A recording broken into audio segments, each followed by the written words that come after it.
For those of you who don't know me, my name is Chris Sherwood. I'm the Secretary General of the Negative Emissions Platform, the Brussels-based industry association.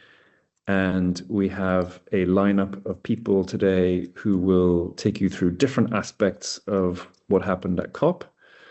We'll start with Frederick, and I'm going to get the name pronunciation wrong, I'm sure, but I'm going to try. Frederick Jalov Haag from the Danish government, who will talk to us about the negotiations and the relevance for CDR there, and then also about the GON, the group of negative emitters, and progress that's being made there. And then there'll be Q&A. We'll have then Chris Neidl, who has the same first name as me, but a different last name. So we'll call him by his last name, and you can also call me by my last name. And Neidl, Neidl will talk about the CDR Mutirao and the carbon harvest, two initiatives that he led in the run-up to and during COP30. We'll follow up with an overview of the physical pavilion that we had, the party that we hosted, and the virtual pavilion that we had, and Q&A there as well. And then we can talk about next steps after that. This meeting is being recorded, so please keep that in mind, because we want to be able to share it with people who weren't able to attend. If you have any questions, please, during the Q&A, raise your hand. Feel free to put things in the chat if you prefer. And please remember to mute yourself if you're not speaking, because otherwise we will hear your children, your dog, your phone, your doorbell, and that would be better if that was all muted unless you're speaking. So I'm going to pause there and ask if you have any questions about the agenda, or if we can just dive right in with Frederick. No questions coming up. Okay, so Frederick, please introduce yourself and take it away. Thank you. Great. Thanks a lot, Sherwood. I'll call you. Thank you so much for having me here today. It's great to be able to speak to all of you and share a little bit about Danish work in the negotiations very broadly, and also CDR's role as we see it from here, and then also the Danish initiated alliance, a group of negative emitters, and also what happened during COP30 for us. So I'm Frederick Jalov Haag. You got it very right, actually, Chris. Thanks. I work as a head of section here in the Danish Ministry of Climate, Energy and Utilities in the International Department, where, amongst others, am co-leading the work on the group of negative emitters. So first of all, during COP30 in Belém, as some of you might know, Denmark holds the EU presidency for a little while, and also did for a little while still, and also did during COP30. So of course we had a much larger role than we're used to, coordinating with all 27 member countries, and we came there with the important priorities of reflecting the NDCs and the gap that we saw there between the updated NDCs and the Paris Agreement target of 1.5 degrees, and also to have something in the text reflecting the need for further reductions, and also the need for finance for adaptation, much more of that for the countries who need it most.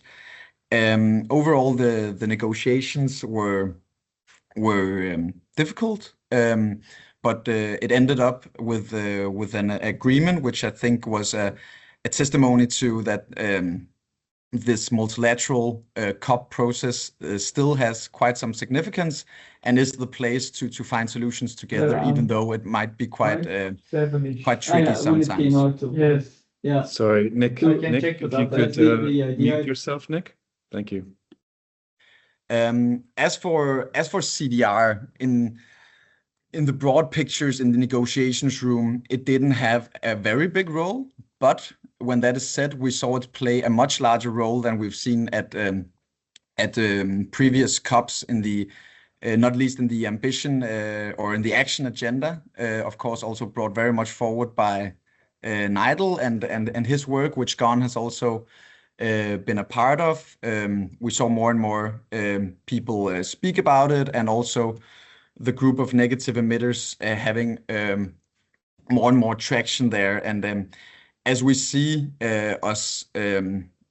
as we see the need for removals getting even more important that we already see now, and also see IPCC and others stating that, we're also envisioning it that it's a matter of time before CDR will also have quite a role to play in the negotiation rooms.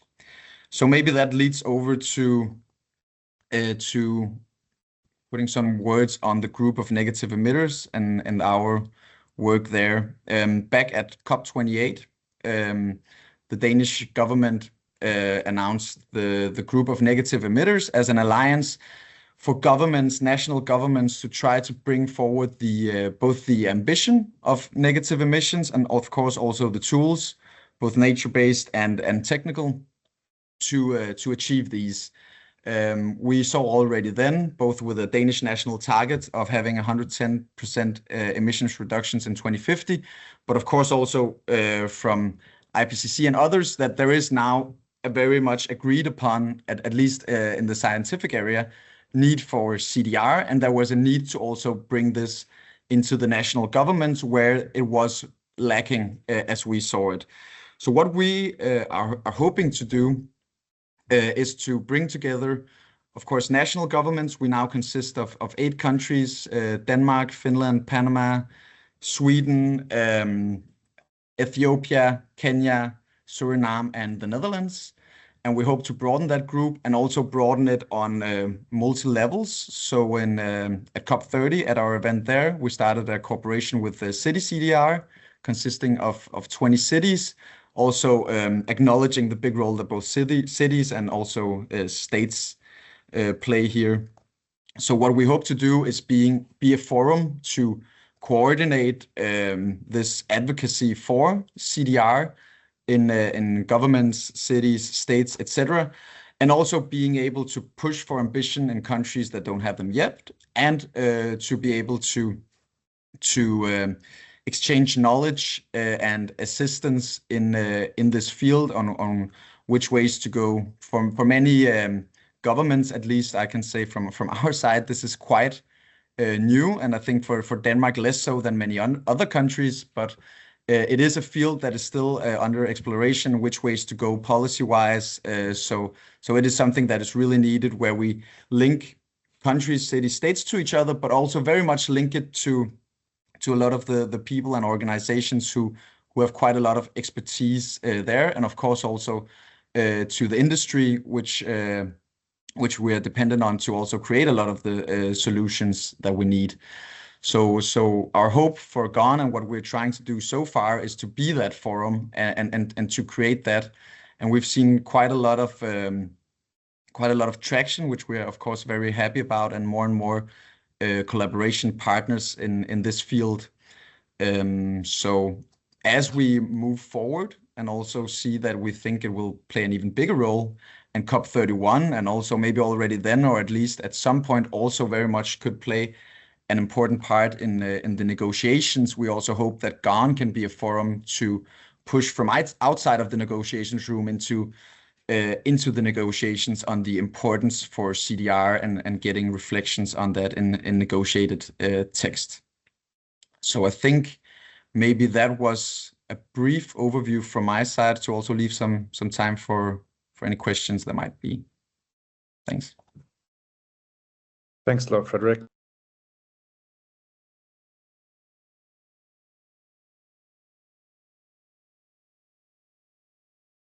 You're muted, Sherwood.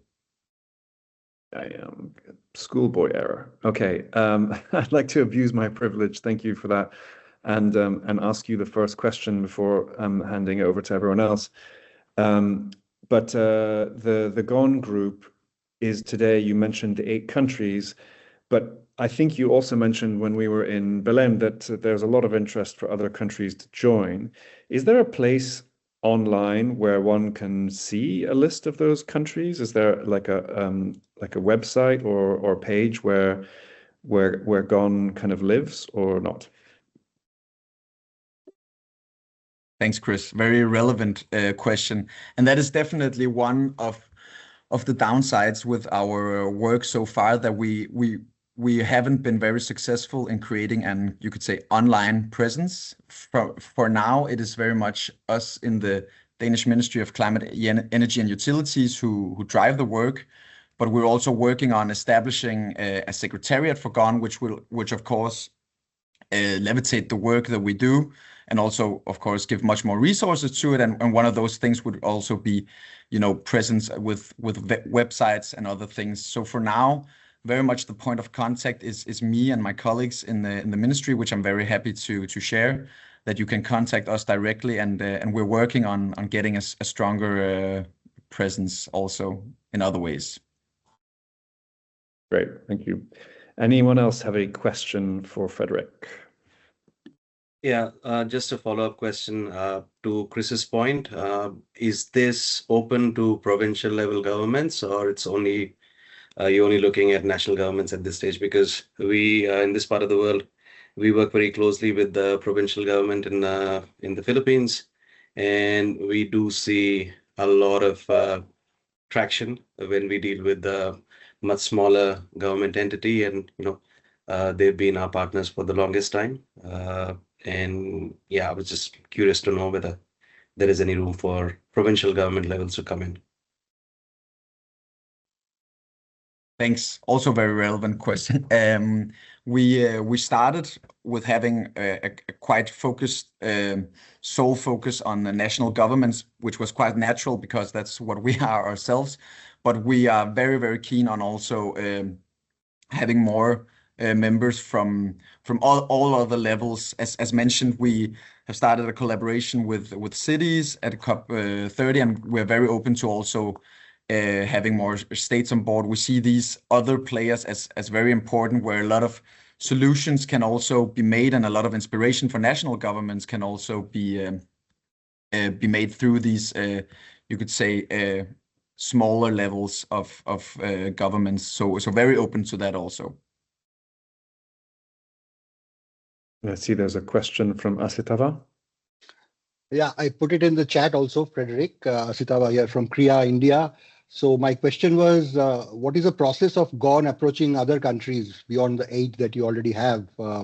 Is there a formal process, and is it driven between the Danish government and the relevant country government at a government-to-government level, or is there any other way we can kind of contribute sounding this out to our own country governments? And what is the process in terms of whether countries have to pay any fees, or what is it? Yeah, thanks, Asitava. For now, the process has been very case by case. We have reached out to some initial countries. We've also been reached out to from other countries, and then we've in dialogue with those countries between, yes, the government of Denmark and the relevant government. We've had talks about potential membership and how that could look, and of course also briefed the member base of GON on these new potential members. As for fees, there are no fees for membership. There's also no in-kind resources that are demanded, you could say, for the work of GON. Of course, we hope that member states, cities, whoever will engage themselves as much as possible, as that is the way that GON will get most impact. But as we also are sensitive to that, a lot of governments don't have a lot of resources to allocate, and we see it as also just important to create a group which is with as many as possible. We didn't want to set that in the way of potential membership. So it's very much if any countries, states, other entities are interested in becoming members, it would be in a dialogue with us, which we then brief the other members about, and where we will also go more into detail on membership criteria, etc.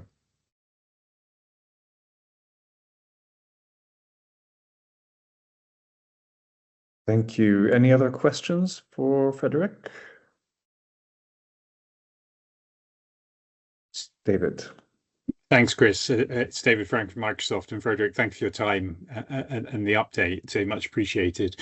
I just sort of got a sort of question, I guess, in how you're thinking about the GON group sort of interacting with I put this in the chat, but just to expand on it, obviously the Coalition to Grow Carbon Markets that your counterparts from the UK, Kenyan and Singaporean governments launched earlier in the summer in London. And obviously that coalition is at least initially is very much focused on growing corporate demand. Obviously something we know about, and we want to see more sort of corporates entering the market for high quality, verifiable projects. I think we all do. And obviously sort of understanding the focus of GON is thinking about driving government demand. So just interested in that sort of the interplay, because they're sort of, they're sort of both relevant and both have a connection. Yeah, thanks, David. Of course, carbon markets is very relevant to the work of GON, and it is also, something we will most definitely see be more and more relevant. And we've also had talks with different partners on how to incorporate it in the work of GON. You could say with the new EU climate law, it will become even more relevant also for Denmark itself.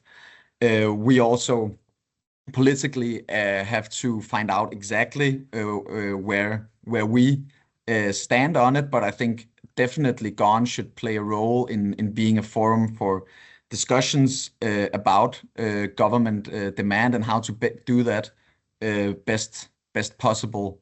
And we're also looking into, of course, further collaboration with other alliances and initiatives that are out there, like the coalition on carbon markets that you mentioned. So it's definitely something that's on our radar. It hasn't been an integrated part of our work yet, but we are very wary on, and also several of our members also mentioned these carbon markets as important in this discussion for them.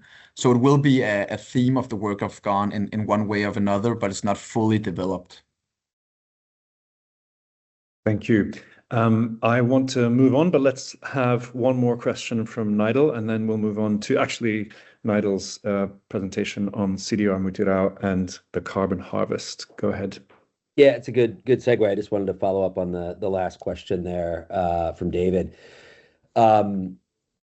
With the Climate Champions, I was lucky to serve as the focal point for the part of the action agenda that was focused on carbon markets and carbon accounting. And through that, I was able to work directly with the Coalition to Grow Carbon Markets in their lead. And I think what you're saying, I think there's absolutely, it's a positive development. I think that the founding countries of that, UK, Singapore, and Kenya, are among, the most forward in the world in terms of how they think and talk about CDR, and also in very different ways in different regions. And so having gotten to know that coalition better, I think there's definitely more than a latent potential for that to be very positive in terms of what its goals are for carbon removal.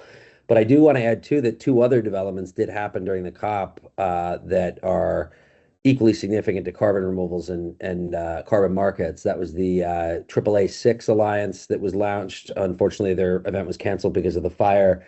But this is a Swiss-led coalition of countries that is working to increase ambition beyond NDCs through Article 6. And we know how the Swiss look at Article 6, and we know how they look at CDR and those in combination.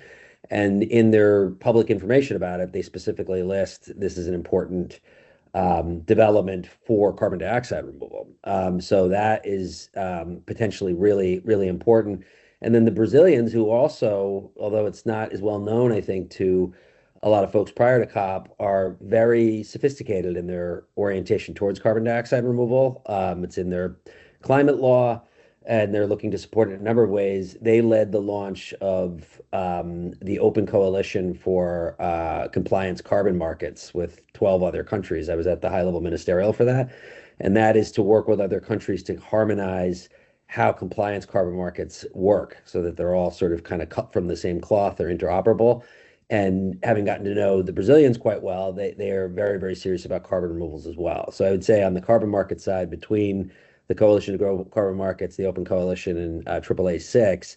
If you look at those all as a set, it was underreported, but it's a very, very significant developments potentially for international carbon markets and how they relate to carbon removals.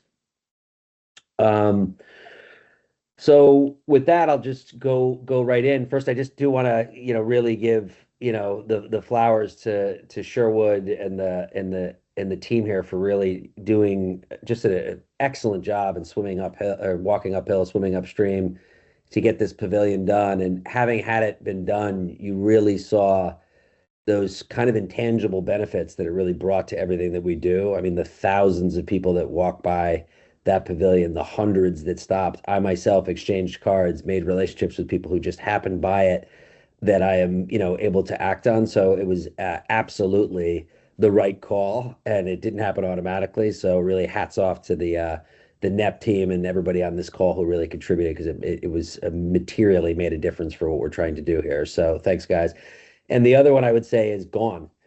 I've been saying this any opportunity I can, like, GONE is a body that anybody who cares about carbon removal should try to roll up their sleeves and help and get behind. It is truly important. What they're giving us a focal point at the highest level. But as we learn this level, this COP signing the MOU with the city CDR initiative, what Frederick just said about subnational governments, giving us a home to really, push, become a force, become a caucus in the world on every level of government to say, what about carbon removals, or carbon removals has to be there. So I would just really follow this. It will grow, as we know. Frederick and I have been talking a lot. You will see it'll continue to evolve, but I really, really implore people to stay in the loop with what GONE is and what it's going to become, because it's a really significant vehicle for us. So what I did with the Climate Champions, it was kind of an interesting situation. I started in April. Carbon removals, I had some amazing predecessors that, did as much as they could. Ashley Arton, I want to give her a shout out as the first carbon removal person.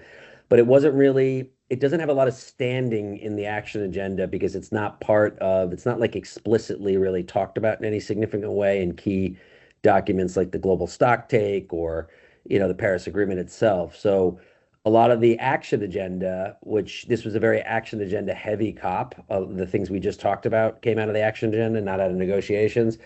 You have to be kind of creative about how you get it, standing. And so what the strategy really was to say, well, let's look at the action agenda as is, and all the different pieces around transportation and forests and oceans and all the usual things that are the different dimensions of, meeting the Paris Agreement, and embed CDR into it, really demonstrate that this is a part of these other things. It's another tool.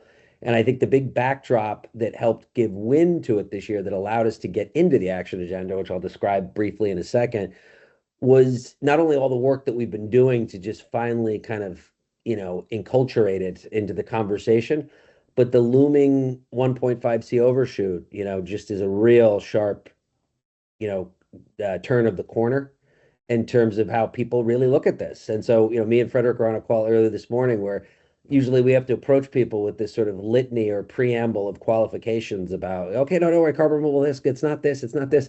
And that is really almost fading away in real time, where I think people kind of come to you and they say, yeah, we get that. And now we're hearing from people like Christiana Figueres and Johan Rockström and other trusted figures in climate, where I feel like we're at a moment where we're really going more into a downhill posture, or turning a corner, where we won't have to spend, half of our utterances on, what CDR is not, but why it's really, really important. So what we got into the action agenda, I won't give you the full architecture of that, but it was this big, multifaceted, multi-subject, more or less corresponding to the global stock take in its format. And what we were able to do was to get CDR included as a listed, what they called solutions, somewhat generically. What are the things that we have to do across the board, that we have to scale up over the next 3 to 5 years, which is a major part of this COP, urgency and collaboration. What is it that we have to do that we know, or things that we need to really move the needle on and make step changes in, between the next 3 and 5 years? So just to get carbon removal listed among others in that was really, really significant. Where it landed was in the agriculture part of the action agenda. The land restoration and sustainable agriculture, really significant at this COP and at many COPs. So that was a big win. And then in the difficult to abate or low carbon, zero carbon technologies for difficult to abate industries, which is, obviously core to what we do in terms of the justifications we make. And so we got them first listed as solutions, and Dawn really helped out with this. Frederick, did not hesitate with his team when I said, "Hey, can we get you into the action agenda as one of the organizations that can participate in its development and delivery?" They came in, they suggested carbon removal in the difficult to abate one. Very late in the day, it got accepted, and then we really moved. And what we did, that gave us permission to create what was called a Plan to Accelerate Solutions, or PASs, that were meant to be multi-initiative collaborative efforts that can demonstrate that they will move the needle in the next 3 to 5 years. And then we developed over about a 6 to 8 week period with WBCSD, input from the Carbon Management Coalition, Stripe, gave feedback. There was a lot of groups that helped.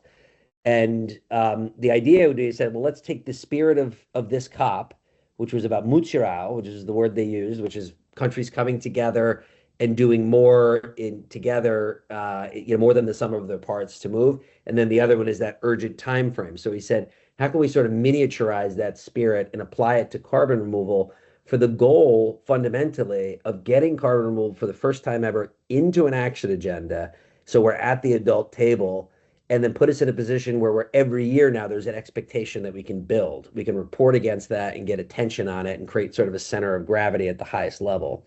And so we did that, and that's what the CDR Mutirao was about.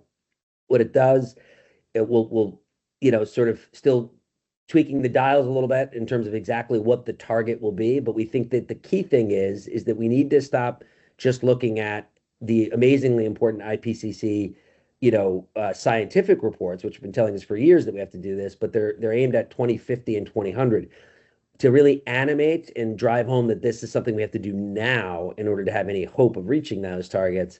We need to have a 2030 target. So we took one of those numbers that were really just kind of baked into the COP, right? And so said, well, let's set a target that we can orient towards about where we have to be. So we sort of blended a few existing targets from the Clean Energy Ministerial Mission Innovation, the COP27 Breakthrough Target, Energy Transitions Commission, to both create a compound novel removals and nature-based. So somewhere in the area of like 100 million by 2030 for durable or novel, and then a larger, 3 gigaton for nature, to really put those together in an integrated way, which was really part of the mission of kind of bringing these two sides together.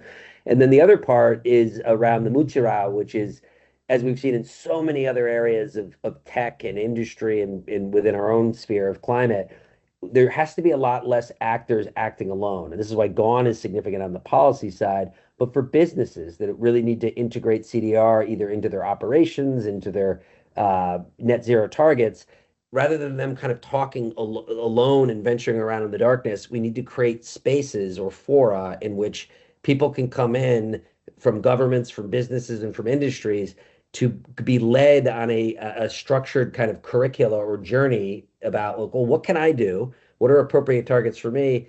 And to set it up where it's every COP, there's sort of a structure for new announcements. So we guide people for subsequently bigger and bigger announcements and commitments that will be made. So for that, we created 3 different fora. One, WBCSD, amazing, 18% of world GDP represented among their companies. They're creating a launch pad where all of their members now are going to be brought through this process of strategizing around carbon removal with the goal of making either announcements of purchases or formal integration of CDR into their strategies. That's starting, all of this stuff is starting in the end of January.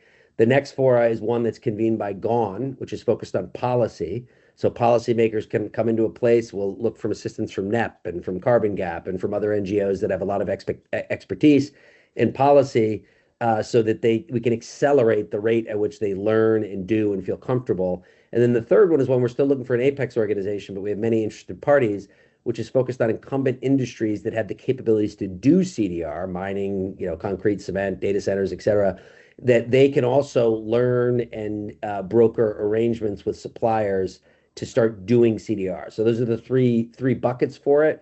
And what we're going to do is, as we're going, as we get to the midway point between COP, which will be London Climate Week, as this education is happening and more knowledge and learning is happening, and people, whether it's a company or a government, like, all right, we're in a better position to do it. We move into sort of from sandbox to development. Where can we get them by the time we get to the next COP to be in a position where they're going live with these commitments? So it's putting tracks and room and space and shape around doing ambitious things around carbon removal within the action agenda of COP from here going forward.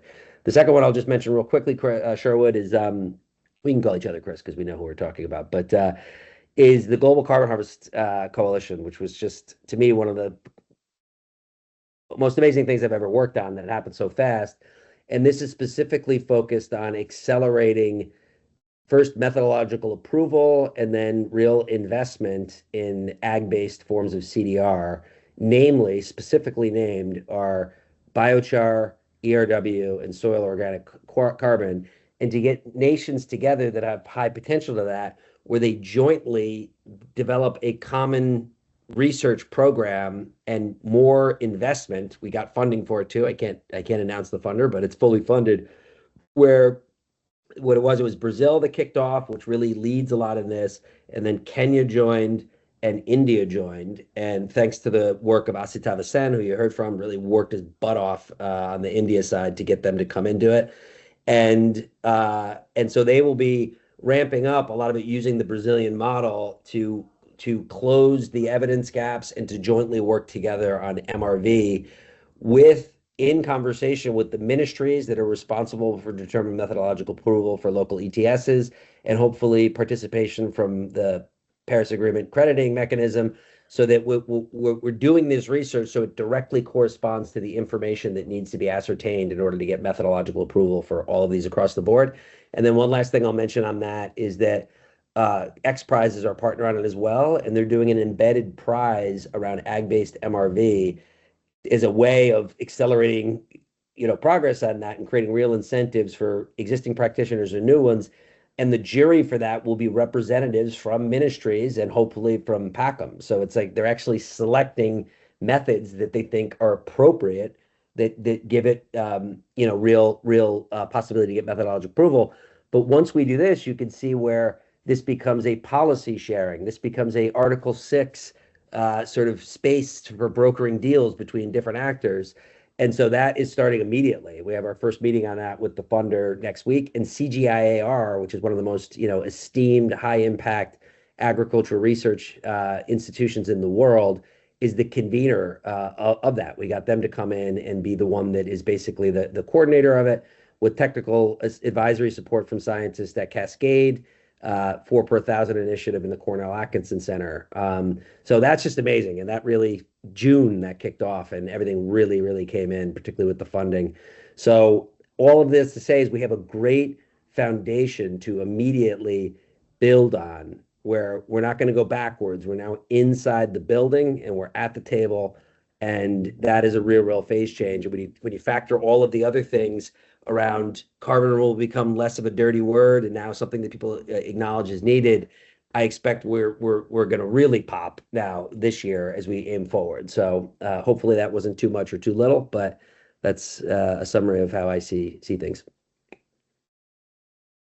Thank you so much, Nigel. And does anyone have any questions for him?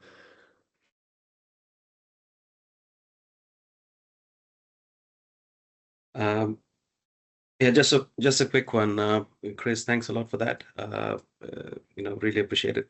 So we do have a collaboration with the International Rice Research Institute in Philippines, and ISARC in India, and the umbrella organization is CGIAR, and you mentioned CGIAR, and it's more of a comment, and of course we can take it offline. But if we can sort of combine our efforts on whatever research is being carried out by these institutions, it just helps us go out there and talk about CDR with authority and, of course, independent sort of data. Yeah, So Project, I'll that's just a say very on that interesting real point. quick is I think one of the huge benefits of CGIAR, we started with these partners, but they have linkages to every, other one. And so not only in country membership, we probably will have another 3 countries join early in Q1. But all of the other institutions work. It's within their field of vision, if not directly within their existing scope of work. So assume it's going to be a very absorptive process, not just about creating a new thing, but drawing on existing work. So let's definitely hit me up offline, and we'll continue that conversation. Sure. Yeah. Lucia. That was it. Yeah. Yes, thank you. Thank you so much, Chris, for your insights. Very interesting, very useful. I have a question to the two of you on China, because at IBI we are in a discussion to co-host next year the 3rd International Conference on Biochar Research and Application in Henan. And that will be a very important event for Asia, for the region, the world region. So I'm wondering how China is placed in this landscape, in this CDR landscape, and does it make sense to kind of do some openings, or what's your, feeling about that? How do you suggest to how do you suggest to use this event also to kind of start onboarding or push China somewhere? Because I'm sure that many researchers there don't know much about COP processes and multilateralism, things like that. And the other way around. I mean, if you go through a literature review, go to Google Scholar, and you're looking up any form of CDR across the whole spectrum, you're going to see an enormous amount of Chinese researchers. Right. In fact, you know what I mean? And so I think, and China's no slouch already when you, relatively speaking, when you look at other countries. I mean, they're already acting in pretty significant ways. So I totally agree with you. And that's really good news to hear, Lucia, that you're looking to do that in China. Let's absolutely talk about it and see how we can be involved. But yeah, I had to kind of pick my battles this time around in terms of what was the opening door that I could get in, and I focused a lot on Brazil and then a few other countries that were in the GON umbrella. But absolutely, China is really, I think, could be really significant. So we'd love to talk to you more, but Sherwood might have some thoughts on that as well. Yes, sure, absolutely. I have no particular thoughts on China. Like you said, Chris, I've also noticed that they're hugely into the research and even the intellectual property around CDR, but very, very absent from global policy discussions, carbon markets discussions. I don't see Chinese. I see some investors around, but I don't see much in the way of kind of a desire on the part of the Chinese government to link that industrial research that's being done into the kind of global system at this stage. I think they're still looking for a strategy and probably haven't quite decided. And of course, no one does anything without the government's lead there. So that's probably why we're still waiting. But there's an interesting thing though about China where it's the huge. I mean, I'm a solar person by background, for 15 years, and I saw that happen with my own 2 eyes. Is if it gets mobilized around an opportunity and can, really, bring to bear the industrial might that it has, but not even just the industrial, like increasingly more value-adding things that are higher up around AI and stuff like that. It doesn't always signal that it's going to change the world through a multilateral collaborative process. It just kind of does it. You know what I mean? So I mean, when we think of all of the equipment and the materials and the sorbents and the stuff like that, you could, if that turns a corner and you have a tipping point and China starts to really move on that, then, buckle up, because that could really be quite significant. Okay, Asitava, last question, and then we need to move on. Quick point, Lucia, and I'm just endorsing what Chris said. I mean, Chinese are perhaps more driven by business, and I see a lot of equipment suppliers, particularly pyrolysis machine equipment suppliers, who are there in the room in our pavilion. And in India, I think almost all the players are using their equipment. So maybe it's a good idea to identify some of those large international ambition equipment suppliers and start with them. Yep. Great. Well, thank you everyone for that. Let's move on to the next piece of the webinar, which is about the pavilion at COP, physical pavilion, the virtual pavilion, the party we had. And I want to start off by acknowledging the contributions of three key people. And so I'm going to share my screen to show you who they are. First of all, Beatrice, who was the Brazilian who helped us with the preparation of the program agenda for the pavilion itself and did lots of the logistical work and talking to the suppliers and the videographers and the photographers and the party venue and the conference infrastructure providers and everything, without whom we really couldn't have done it. So a big round of applause for Beatrice. I also want to call out Alina from my team, who is also here on this call. Thank you, Alina, for all the support, particularly on the kind of communications side of things. Communications very broadly, very broadly described, including, you know, also the agenda, but putting things on social media, the daily updates, a lot of the content creation around what we were doing. And then lastly, Anna Atanasova, who is also, I believe, on the call, who came in at the very last minute and supported us with the creation of the virtual pavilion, which was a series of online events around COP, which I will go through a report of very briefly. I wanted you to all see those faces.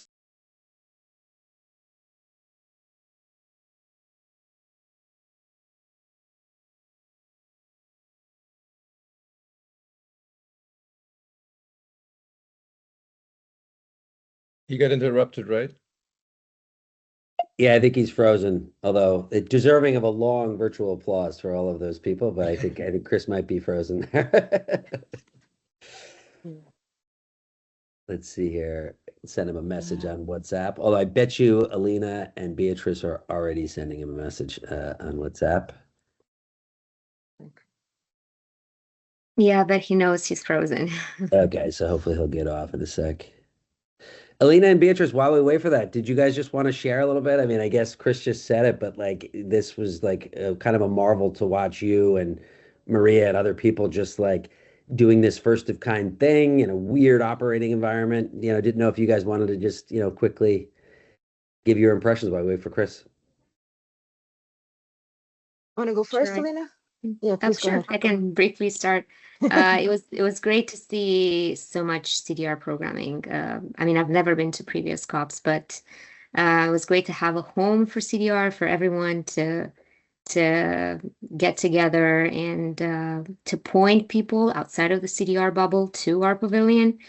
It was just great to have programming right on the website, and we had about 36 sessions, I believe, in the pavilion itself. And more sessions outside of the CDR pavilion on CDR. So that was also great to see. Obviously, there were challenges with the fundraising. So, and with the fact that we only found out about the pavilion very, very late in the game. So we had issues with raising funds in a very short time span. Had we had more money, we would have been able to do things a little bit more professionally in terms of live streaming and outsource a lot of the things. So it was very much like a team effort.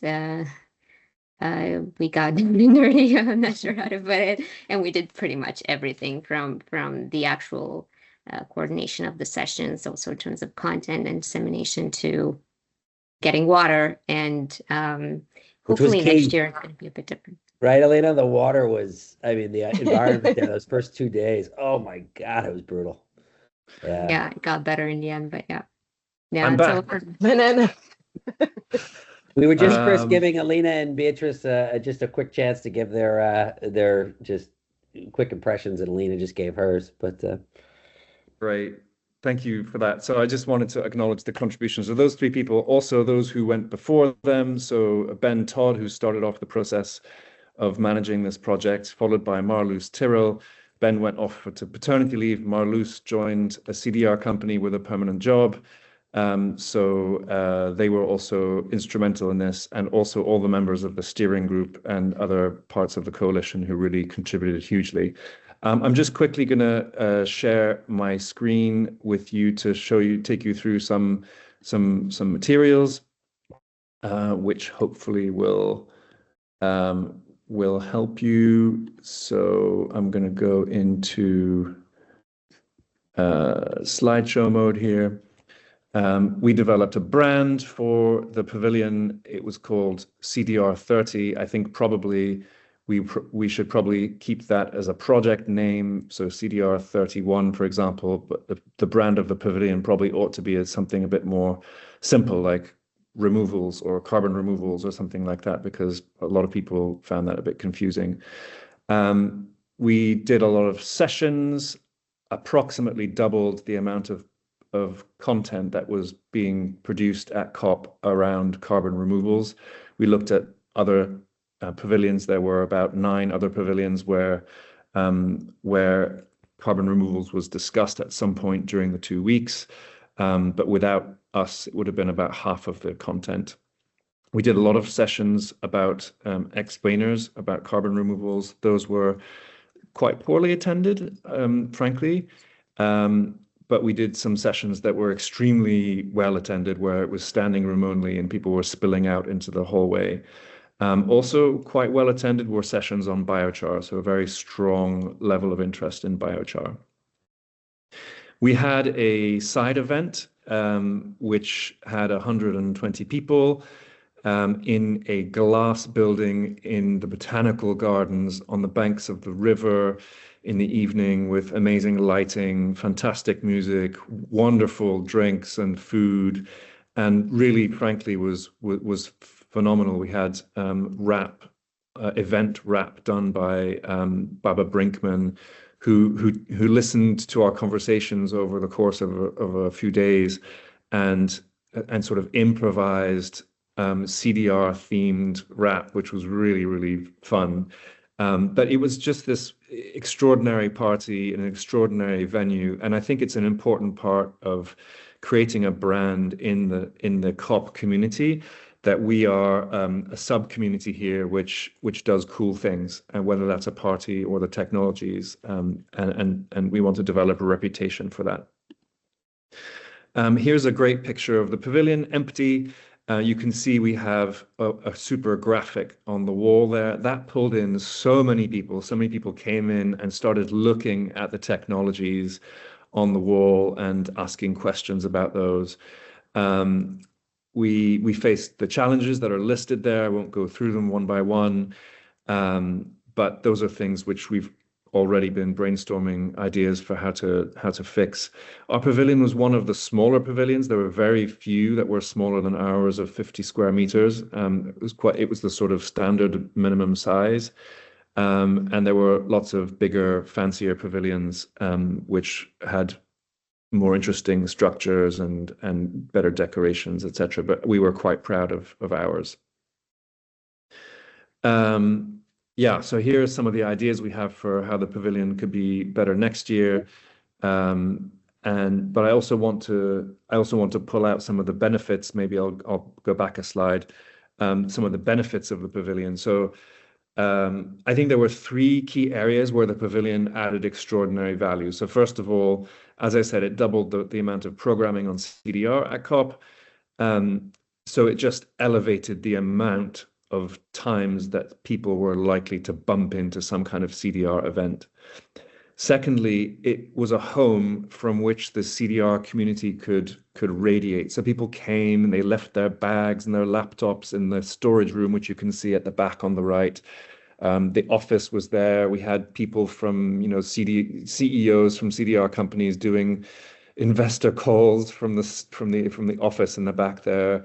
And then people would come, and if they were between meetings or sessions, they would come and hang out together at our home at COP in the Blue Zone. And then they would radiate from there. So we would, go out hunting Gavin Newsom, who was in the Blue Zone, or we would go out to events that came to our attention. So it's this I would say a place from which we radiated. And then lastly, it was really a location for connection and interaction.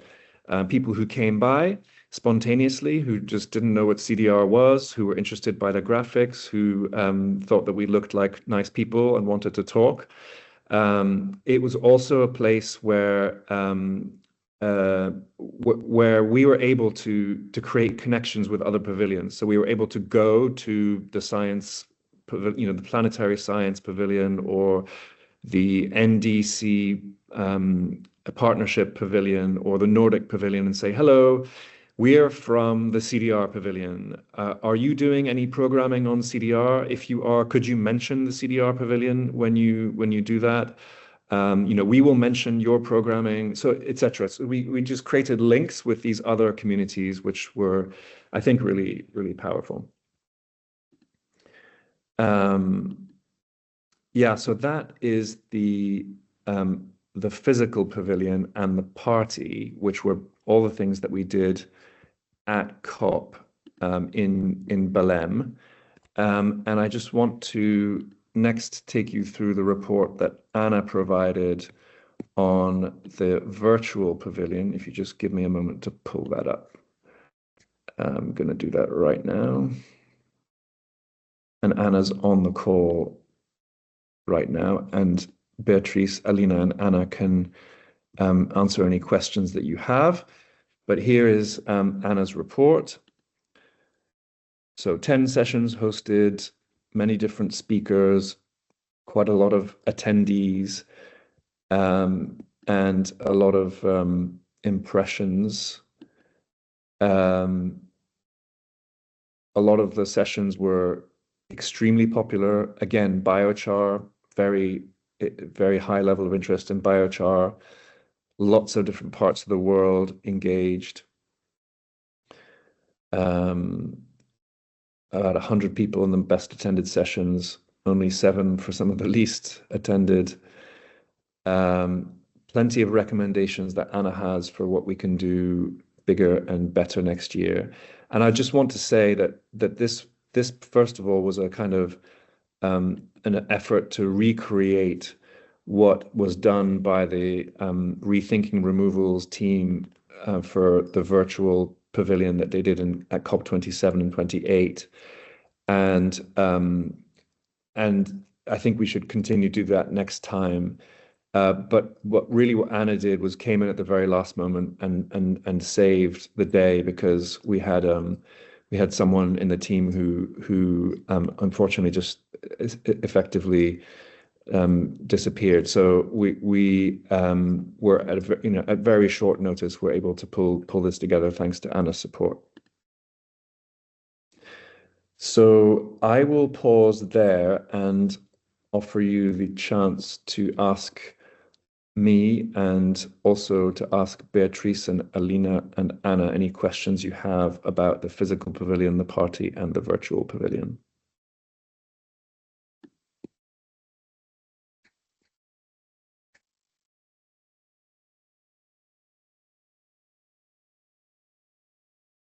Luke, go ahead. Hey, that was an excellent breakdown and gave me a really helpful sense of how things were. Just pulling up a level, like what was the vibe check, like energy level, positivity towards CDR? Were there new faces that you saw that you were excited to see at your table? Yeah, just at that level of thought. So I'll certainly give you my answer. Maybe the others in the team will want to chip in as well. Definitely, the fact of having a pavilion is transformative, right? Because otherwise you have a bunch of CDR people who are wandering around COP in a fairly disorganized manner. This provides you a focal point. So we had, for example, the biggest bank in Kazakhstan came by and said, "Oh, what's this? Oh, we're really interested. We're doing lots of climate projects, but CDR is something new for us. We'd love to connect. How can we engage with you?" And so then we have a WhatsApp group for all the CDR people who are at COP. And immediately that business card goes on the WhatsApp group. Hey, this guy from the biggest bank in Kazakhstan is here, wants to talk about CDR. Here's his business card. who wants to connect with him. So that kind of interaction is just not possible without the pavilion, and the energy I think we were able to generate was considerable. But I see Asitava and Chris have their hands up. Maybe that's to answer the question or to ask their own. I don't know.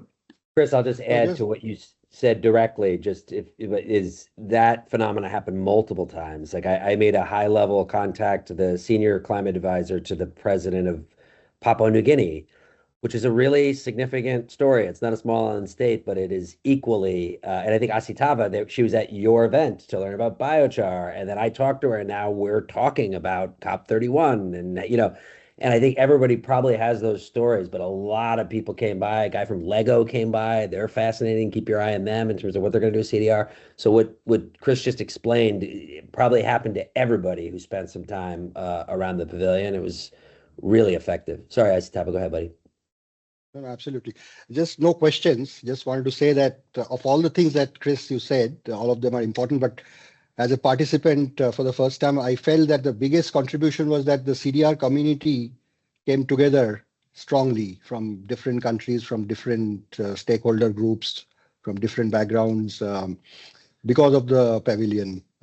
We were already there as a virtual group, but I think this strengthened our Uchirao in the local Portuguese language between ourselves. So, and I'm sure you'll share the photographs and presentations and whatever else with the group in due course. Thank you.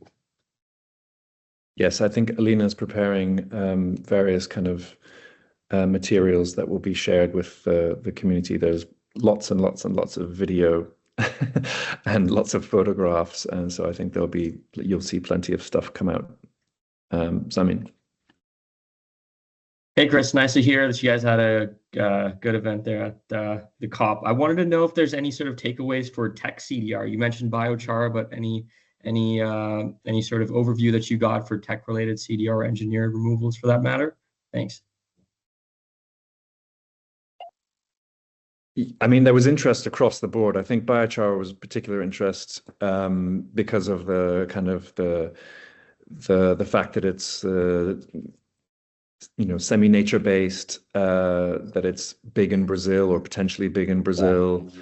So I think it elicited particular interest there. I think the story in Turkey might be quite different. I know that if you look at the roadmap that Australia has, and of course Australia will be chairing next year's talks in Turkey, they're very focused on marine and on direct air capture, as well as BECCS and to a much lesser extent biochar. So I guess that will shift over time.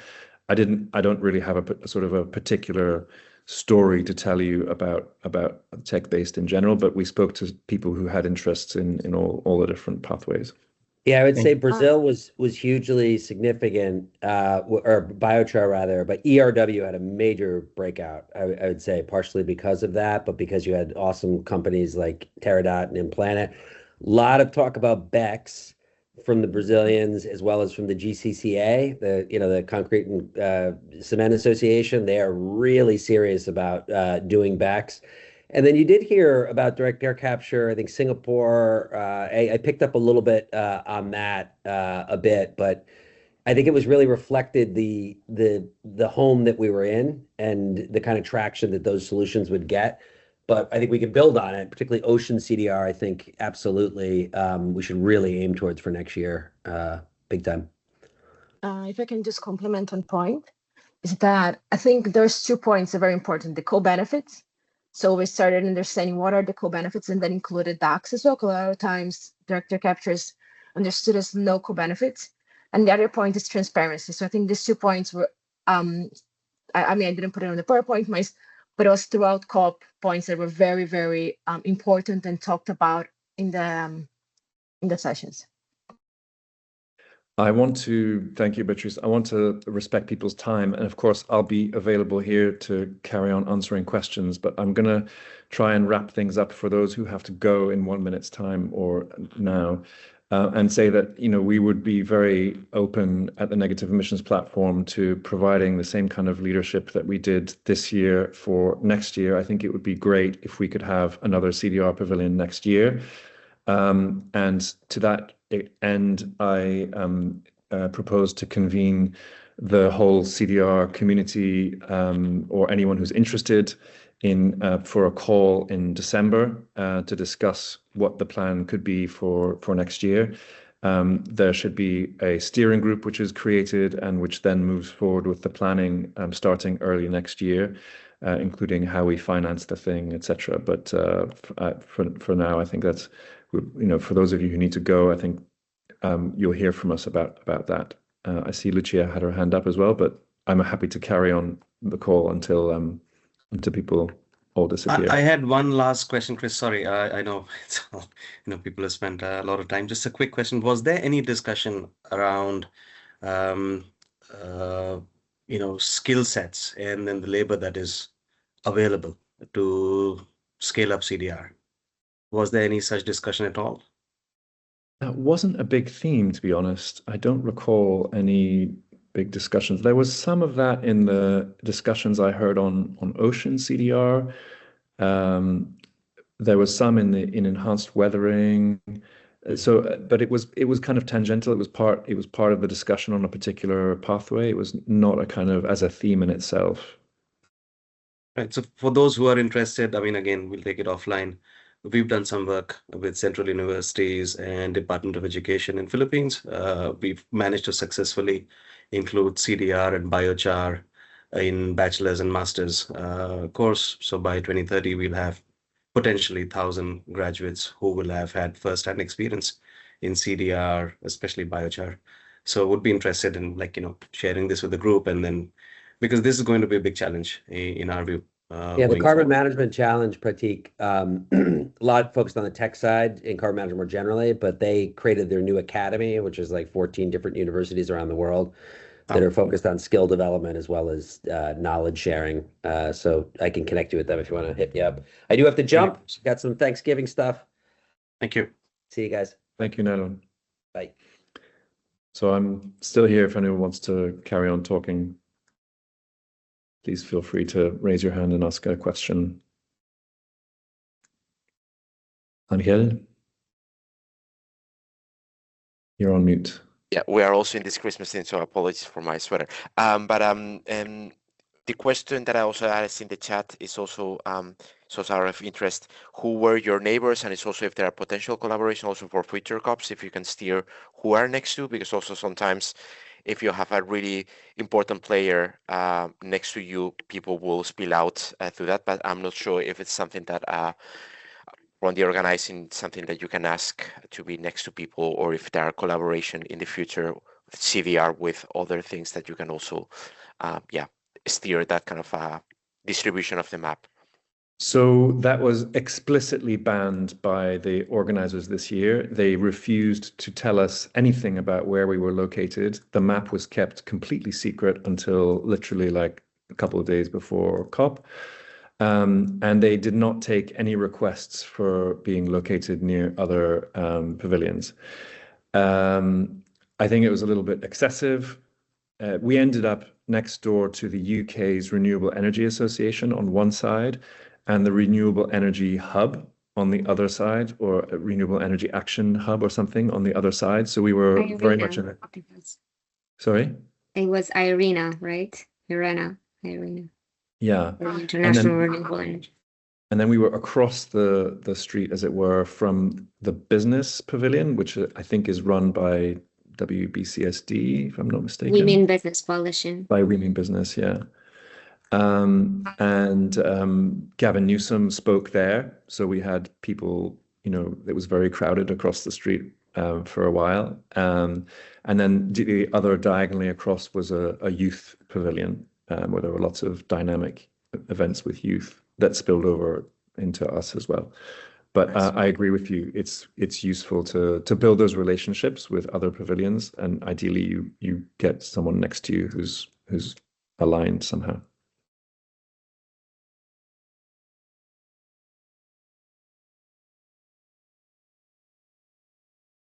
Anyone else?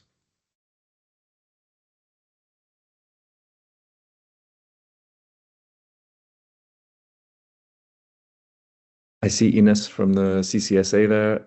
We also had quite a few visitors from the CCS community. We had a couple of CCS themed sessions in the pavilion, and did a lot of good conversation with CCS people as well. So that was good to, maybe that's something we can build on for next year.